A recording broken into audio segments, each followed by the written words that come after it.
हर और हरि कौन है? क्या ये दोनों एक ही हैं या फिर अलग अलग? हर श्रेष्ठ है या हरि? सबसे पहले तो आप ये समझ लीजिए कि हर महादेव है और हरि विष्णु। हर का अर्थ हरना है और हरि का अर्थ भी हरना ही है।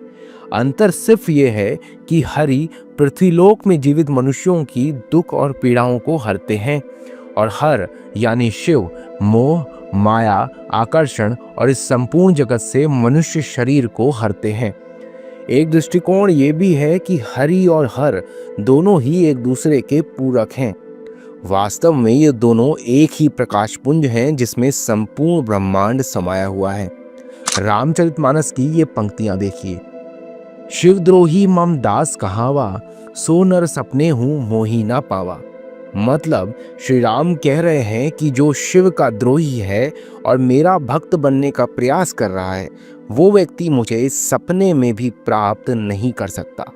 भगवान राम को शिव प्रिय हैं और भगवान शिव को राम प्रिय हैं। इसके अलावा सगुण रूप में दोनों ही एक दूसरे के आराध्य हैं। इसका एक प्रसंग रामचरितमानस में मिलता है। शिव जपे राम, राम जपे जेही। इसे समझाने के लिए एक बार भगवान शिव ने हरिहर रूप भी धारण किया था, क्योंकि शिव और श्री विष्णु के भक्त आपस में अपने अपने देव की श्रेष्ठता को लेकर असहमत हो गए थे और जानना चाहते थे कि श्रेष्ठ कौन है। महादेव ने माता सती के लिए अर्धनारीश्वर रूप धरा था और हरि ने शिव के लिए मोहिनी रूप धरकर भस्मासुर को भस्म किया था। इसीलिए हरि और हर में भेद करना पूरी तरह निरर्थक है। शिव और विष्णु ने अपनी एकरूपता दर्शाने के लिए ही हरिहर रूप धरा था, जिसमें शरीर का एक हिस्सा विष्णु यानी हरि और दूसरा हिस्सा शिव यानी हर का है। संस्कृत में हरण का अर्थ है हर लेना यानी चुराना या छीन लेना। जो आपके सारे पाप हर ले, सारे बोझ हर ले, वो हर है। हर दो अक्षरों से बना है, हा और रा। हा इथर कारक का ध्वनिक मूल है और रा ऊर्जा का ध्वनिक मूल है। ऊर्जा का कंपन प्रवाह हरा होता है, इसीलिए हर को नटराज या नटरेश यानी नृत्य के देवता भी कहा जाता है। ये संसार हरि और हर की दिव्य लीला है। हर वो है जो किसी कायापलट से नहीं गुजर रहा और हरि का अर्थ है हरति पाप नित्यर्थे हरि, अर्थात जो दूसरों के पाप को चुरा लेता है। अब इसी तरह नर और नारायण का कॉन्सेप्ट भी है, लेकिन इसे समझने के लिए एक कथा बताई गई है जो आपके लिए जानना बहुत ज़रूरी है, क्योंकि ये कथा ये बताती है कि कर्ण कवच और कुंडल के साथ ही पैदा क्यों हुआ और क्यों उसे समाज और अपनों का तिरस्कार मिला। एक असुर था दंभोदभव। उसने सूर्यदेव की कठोर तपस्या की। सूर्यदेव प्रसन्न हो गए और प्रकट होकर वरदान मांगने को कहा, तो राक्षस ने अमरता का वरदान मांग लिया। सूर्यदेव ने कहा, यह संभव नहीं है। राक्षस चालाक था, जानता था कि अमर होने का वरदान तो मिलेगा नहीं, लेकिन दूसरी बार अगर कुछ मांगूंगा तो अवश्य मिल जाएगा, क्योंकि ईश्वर भेदभाव नहीं करता। तब उसने अपने लिए 1000 दिव्य कवच की सुरक्षा मांग ली। इसमें से एक भी कवच सिर्फ वही इंसान तोड़ सकता था जिसने 1000 वर्ष तक कठोर तपस्या की हो, और अगर कोई उसके बाद भी एक कवच तोड़ने में कामयाब हो जाता है तो वो तुरंत मृत्यु को प्राप्त हो जाएगा। सूर्य देवता बड़े चिंतित हो उठे। वे इतना तो समझ ही रहे थे कि ये असुर इस वरदान का दुरुपयोग अवश्य करेगा, किंतु दंभोदभव की तपस्या के आगे वो मजबूर थे और उन्होंने राक्षस को ये वरदान दे डाला। 1000 कवचों की सुरक्षा पाकर वही हुआ जिसका सूर्यदेव को डर था। दंभोदभव अपने सहस्त्र कवच की शक्ति से अपने आप को अमर मानकर मन चाहे अत्याचार करने लगा और संसार में वो सहस्त्र कवच नाम से जाना जाने लगा। उधर सती के पिता दक्ष प्रजापति ने अपनी पुत्री मूर्ति का विवाह ब्रह्मा जी के मानस पुत्र धर्म से कर दिया। मूर्ति ने सहस्त्र कवच के बारे में सुना हुआ था और उन्होंने श्री विष्णु से प्रार्थना की कि इसे खत्म करने के लिए वो अवतार लें। विष्णु जी ने उसे आश्वासन दिया कि वे ऐसा अवश्य करेंगे। इसके बाद मूर्ति ने 2 जुड़वा बच्चों को जन्म दिया, जिनके नाम हुए नर और नारायण। दोनों बालक 2 शरीरों में होते हुए भी एक थे, 2 शरीरों में एक आत्मा। विष्णु जी ने एक साथ 2 शरीरों में नर और नारायण के रूप में अवतार लिया। दोनों भाई बड़े हुए और एक बार दंभोदभव उनके घर के नजदीक मौजूद वन पर चढ़ाई करने आ गया। तभी उसने एक तेजस्वी मनुष्य को अपनी ओर आते देखा और भय का अनुभव किया। उस व्यक्ति ने कहा कि मैं नर हूँ और तुमसे युद्ध करने आया हूँ। डर को महसूस करते हुए भी दंभोदभव ने हंसकर कहा, तुम मेरे बारे में जानते ही क्या हो?